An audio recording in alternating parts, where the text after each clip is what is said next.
একেবারেই নরম তুলতুলে মুখে দেওয়া মাত্রই মিলিয়ে যাবে দুধে ভিজানো দুধ চিতই পিঠার রেসিপি। আসসালামু আলাইকুম everyone, welcome back to my channel. আজ আমি আপনাদের সাথে শেয়ার করব বাজার থেকে কেনা শুকনা চালের গুঁড়া দিয়ে একেবারেই নরম তুলতুলে দুধ চিতই পিঠার রেসিপি।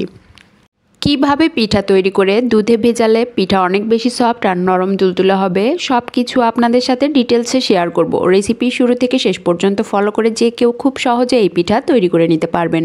তাহলে আর কথা না বাড়িয়ে চলে যাচ্ছি মূল রেসিপিতে। প্রথমেই দুধে শিরা তৈরি করে নিব। এর জন্য প্যানে নিচ্ছি 2 লিটার পরিমাণ তরল দুধ। দুধের সাথে অ্যাড করছি 4টি এলাচ, 2টি দারুচিনি। এলাচের মাথাগুলো থেতো করে দিয়েছি, এতে করে সুন্দর একটা ফ্লেভার আসবে। 1/3 কাপ পরিমাণ গুঁড়া দুধ। তরল দুধের সাথে গুঁড়া দুধ অ্যাড করলে তরল দুধ দ্রুতই ঘন হয়ে যাবে। গুঁড়া দুধ অ্যাড করার পর সবগুলো ভালোভাবে নেড়েচেড়ে মিশিয়ে নিচ্ছি। এই পর্যায়ে চুলার হিট রয়েছে মিডিয়ামে। অনবরত নেড়েচেড়ে মিশিয়ে নিতে হবে, তা না হলে তলানিতে লেগে যেতে পারে। ভালোভাবে মিশিয়ে নিচ্ছি আর ওয়েট করছি দুধে বলক আসা পর্যন্ত। এই তরল দুধ খুব বেশি জাল করার প্রয়োজন নেই, দুধে বলক আসলেই চলবে। যেহেতু গুঁড়া দুধ অ্যাড করা আছে তরল দুধ দ্রুতই ঘন হয়ে যাবে। যারা গুঁড়া দুধ অ্যাড করতে চান না তারা অবশ্যই তরল দুধের পরিমাণ কিছুটা বাড়িয়ে নেবেন, জাল করিয়ে তরল দুধ ঘন করে নেবেন। কথা বলতে বলতে দেখুন দুধে বলক চলে এসেছে। এখন চুলার হিট কমিয়ে এর সাথে অ্যাড করছি প্রায় 400 গ্রাম পরিমাণ খেজুরের গুড়। আমি এখানে 400 গ্রাম পরিমাণ খেজুরের গুড় অ্যাড করেছি, আপনারা আপনাদের টেস্ট বুঝে কমিয়ে বা বাড়িয়েও অ্যাড করতে পারেন। খেজুরের গুড় অ্যাড করার পর সবগুলো ভালোভাবে নেড়েচেড়ে মিশিয়ে নিচ্ছি গুড় গলা পর্যন্ত। অনেকেই বলেন খেজুরের গুড় অ্যাড করার সাথেই দুধ ফেটে যায়। সেই ক্ষেত্রে বলবো খেজুরের গুড় যদি খাঁটি হয় তাহলে কিন্তু দুধ কোনোভাবেই ফেটে যাবে না। নাড়তে নাড়তে খেজুরের গুড় একেবারেই গলে গেছে। দুধের শিরা এর চেয়ে বেশি ঘন করার প্রয়োজন নেই। দুধের শিরা একেবারে রেডি। এখন একটা ঢাকনা দিয়ে ঢেকে সাইডে রেখে দিচ্ছি। এখন চলে যাচ্ছি চিতই পিঠা তৈরিতে। চিতই পিঠা তৈরির জন্য প্রথমেই মিক্সিং বলে নিচ্ছি 2 কাপ পরিমাণ বাজার থেকে কেনা শুকনা চালের গুঁড়া। এর সাথে অ্যাড করছি স্বাদ মতো লবণ।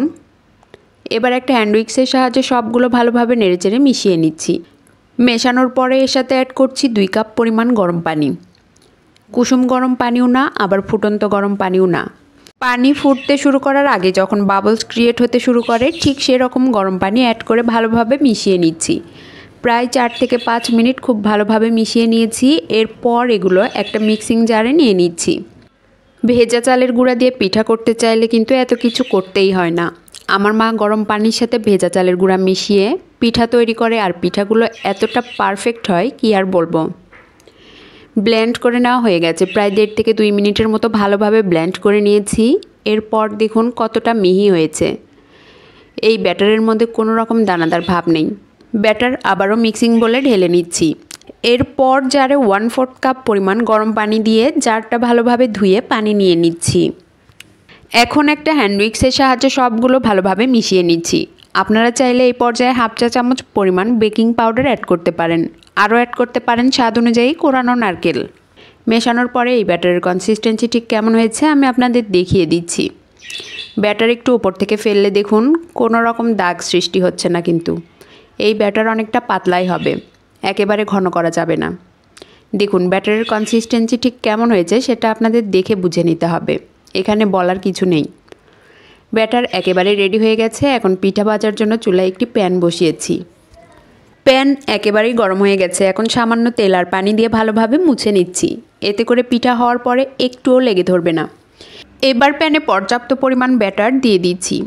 ব্যাটার দেওয়ার কয়েক সেকেন্ড পর ঢাকনা দিয়ে ঢেকে রান্না করে নেব প্রায় 2 থেকে 2.5 মিনিটের মতো। এই পর্যায়ে চুলার হিট থাকবে মিডিয়াম টু হাই। আর প্যানে পিঠা দেওয়ার সময়ও কিন্তু প্যান একেবারেই হাই হিট করে নিতে হবে, তা না হলে পিঠা একেবারেই পারফেক্ট হবে না।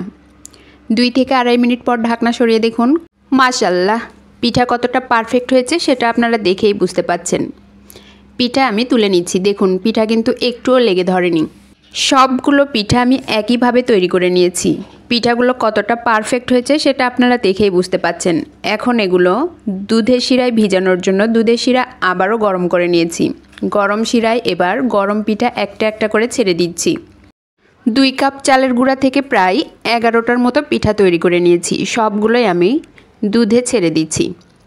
দুধে ছাড়ার পরে একটা স্প্যাচুলার সাহায্যে সবগুলো ভালোভাবে মিশিয়ে নিচ্ছি। মেশানো হয়ে গেলে একটা ঢাকনা দিয়ে ঢেকে রেখে দিব প্রায় 6 থেকে 8 ঘন্টার মতো। আমি যেহেতু রাতে তৈরি করেছি এর জন্য সারা রাত রাখার পর পরের দিন সকালে দেখিয়ে দিচ্ছি কতটা ভিজেছে। দেখুন পিঠা ভিজে কালার পুরোটাই চেঞ্জ হয়ে গেছে আর কতটা ফুলে গেছে। এখন এখান থেকে একটা পিঠা আমি ভেঙে দেখিয়ে দিচ্ছি কতটা পারফেক্ট হয়েছে। আমার রেসিপির কোথাও যদি আপনাদের একটুও ভালো লেগে থাকে অবশ্যই লাইক শেয়ার কমেন্টস করবেন। ইউটিউব চ্যানেল থেকে দেখলে চ্যানেলটি সাবস্ক্রাইব করবেন আর ফেসবুক পেজ থেকে দেখলে পেজটিতে একটা লাইক অথবা ফলো দিয়ে দিবেন। আশা করি আমার রেসিপি আপনাদের সকলেরই অনেক ভালো লেগেছে। এতক্ষণ আমার সাথে থাকার জন্য সবাইকে অনেক অনেক ধন্যবাদ। আসসালামু আলাইকুম, আল্লাহ হাফেজ।